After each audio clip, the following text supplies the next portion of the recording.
Good evening. आज हम compound interest पढ़ेंगे। कंपाउंड इंटरेस्ट से पढ़ने से पहले एक कोट मैं लेके आया हूँ, होप इज एंटी डेथ डर।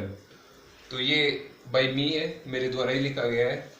तो आशा, होप ऐसी एक थिंग है जो हमें सस्टेन करके रखती है। अगर होप नहीं हो तो हम कुछ नहीं कर सकते, हम मर भी सकते, सुसाइड वुसाइड करने लग जाएंगे।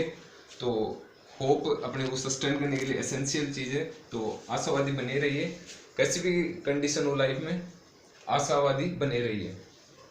अब हम क्वेश्चंस करेंगे। पहला क्वेश्चन क्या दे रखा आपको, एक समय जिसको कंपाउंड इंटरेस्ट पे दिया गया है और वो 5 ईयर में डबल हो रहा है, तो 20 ईयर बाद में कितना हो जाएगा। इस क्वेश्चन को करने से पहले एक कॉन्सेप्ट देखते हैं। अगर मान लो पी प्रिंसिपल है तो उस पर कंपाउंड इंटरेस्ट अमाउंट कितना होगा। कंपाउंड अगर उसको करेंगे तो पी अपॉन 100 की पावर n, ये आपका अमाउंट बनेगा। अगर पी प्रिंसिपल है तो आपका 1 प्लस आर की पावर n ये अमाउंट बनेगा। तो इसको अगर हम मान लें m कुछ ना कुछ वैल्यू पुट कर दें तो ये हो जाएगा p की पावर m n। अगर 1 प्लस आर 1/100 को m मान लें तो ये n बन जाएगा। तो अमाउंट क्या हो जाएगा, ये हो जाएगा। तो सपोज कि फर्स्ट ईयर में p है तो सेकंड ईयर में कितना हो जाएगा, n यहाँ पे क्या नंबर ऑफ ईयर्स है, r क्या है रेट ऑफ इंटरेस्ट। तो सेकंड ईयर में कितना हो जाएगा p की power m square, third year में p m की घात क्यूब, फोर में m की घात 4। तो इन दोनों का रेशियो देखें तो कितना है 1:m स्क्वायर, और 2 से 4 का रेशियो देखें तो वो भी 1:m स्क्वायर है। तो ये रेशियो कब मेंटेन रहेगा, सेम टाइम में मेंटेन रहेगा। जैसे p से आपका 2p हुआ, 2p कितने साल में बोल रहा है कि 5 साल में डबल हो रहा है, 5 ईयर में। इसका रेशियो क्या है 1:2। तो 1:2 करने के लिए सेम ईयर चाहिए। तो 5 ईयर के बाद कितना हो जाएगा, 5 ईयर के बाद में 4p हो जाएगा, 4p हो जाएगा यहाँ पे, क्योंकि इसका रेशियो वही मेंटेन रहेगा सेम टाइम में। उसके बाद में अगर ये रेशियो मेंटेन करना है, इसको 1 करना है, तो यहाँ पे कितना हो जाएगा 8p हो जाएगा। और 8p कितने में होगा 5 ईयर में, उतने ही टाइम में वही रेशियो रहेगा। तो कहने का मतलब ये है कि अमाउंट का रेशियो जो है सेम टाइम में सेम रहने वाला है। तो यहाँ से 1:2 हो गया, 1:2 यहाँ पे रहेगा और 1:2 यहाँ पे बनेगा। तो आपको पूछ रहा है कि 20 टाइम्स का 20 ईयर बाद में कितना होगा, तो 15 ईयर इतने हो गए। अब 5 साल बाद कितना रहेगा, इसका रेशियो सेम रहेगा, तो ये कितना हो जाएगा 16p हो जाएगा, 16p। तो 20 साल बाद में कितना बना 5 5 5 5, तो कितना हो गया 20 साल हो गई। तो p से कितना हो जाएगा 16p। तो यहाँ से आंसर कितना हो जाएगा, p से हो गया 16p 20 साल में। तो कितने टाइम हो जाएगा 16 टाइम हो जाएगा। तो जो ये 1:2 है वो सेम ईयर में सेम टाइम पीरियड के लिए सेम रहने वाला है। तो 1:2 के कब रहेगा, सेम टाइम में सेम पीरियड के लिए सेम रहेगा। तो ये याद रखो कि जो ये अमाउंट है, जो अमाउंट का रेशियो है वो सेम रहेगा किसके लिए, सेम टाइम ऑफ पीरियड के लिए। अब क्वेश्चन नंबर 2 देखते हैं। 3 ये क्वेश्चन पूछ रहा है कि कंपाउंड इंटरेस्ट और सिंपल इंटरेस्ट का डिफरेंस पूछ रखा है इसने सिंपली 2 ईयर के लिए। तो इसके पहले करने के से पहले इफेक्टिव रेट का कॉन्सेप्ट बता देते हैं। Effective rate, simple interest simply जो प्रिंसिपल होता है उस पर कैलकुलेट होगा। तो r% है तो r% रहा प्लस r%, 2 ईयर के लिए कितना इफेक्टिव हुआ 2r, तो 2r हो गया 2 ईयर के लिए फॉर 2 ईयर्स, क्योंकि इसके इंटरेस्ट के ऊपर इंटरेस्ट नहीं लगता।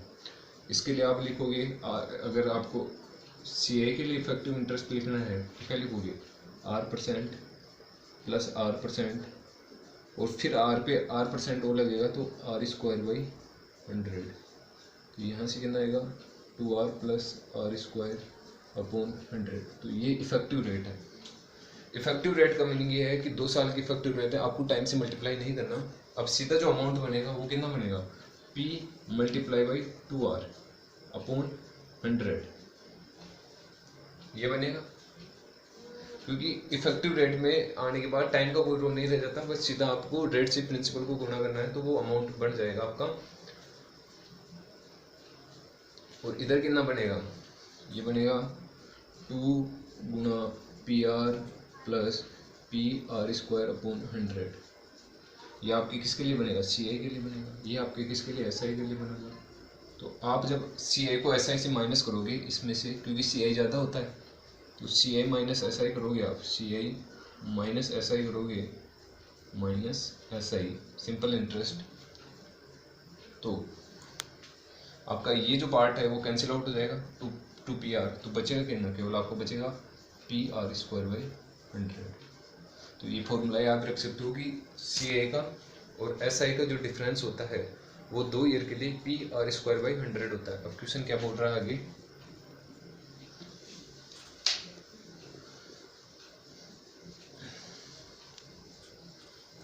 आपको दे रखा है डिफरेंस, इनका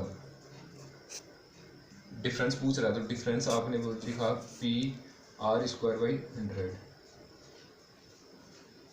तो इस रेट को कितना लिख सकते हो आप,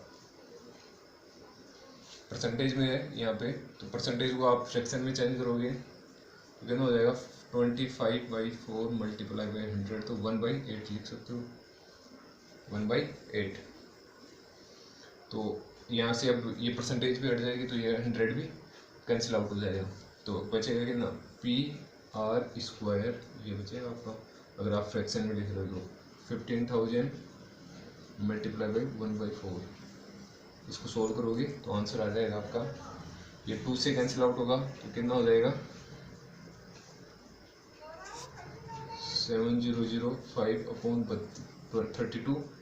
32 और कैंसिल आउट कर लो इसको, 37/5 अपॉन 16, फिर और कैंसिल आउट करोगे 1875 अपॉन 8, ये कितना बनेगा, आगे इसको अगर सोल्व करोगे 2 और यहाँ पे कितना हो जाएगा 37, 27 में 3 अबाउट हो गए, 3 4 पॉइंट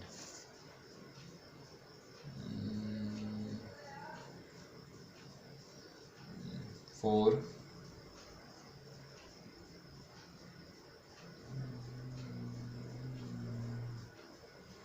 4 या 3 से मुर्गी करीब बनेगा ये 3, या वो क्या होगा, इतने रुपये का डिफरेंस आएगा। अब अगर ये वीडियो आपको पसंद आया तो लाइक और सब्सक्राइब करना और शेयर भी कर देना, और कोई अगर किसी टॉपिक पे आपको डाउट हो तो वो कमेंट बॉक्स में बताना कि कौन से टॉपिक में आपको डाउट है, हम उस टॉपिक को लेके आपके कुछ क्वेश्चंस करवाएंगे उसके भी। तो थैंक्स फॉर वॉचिंग।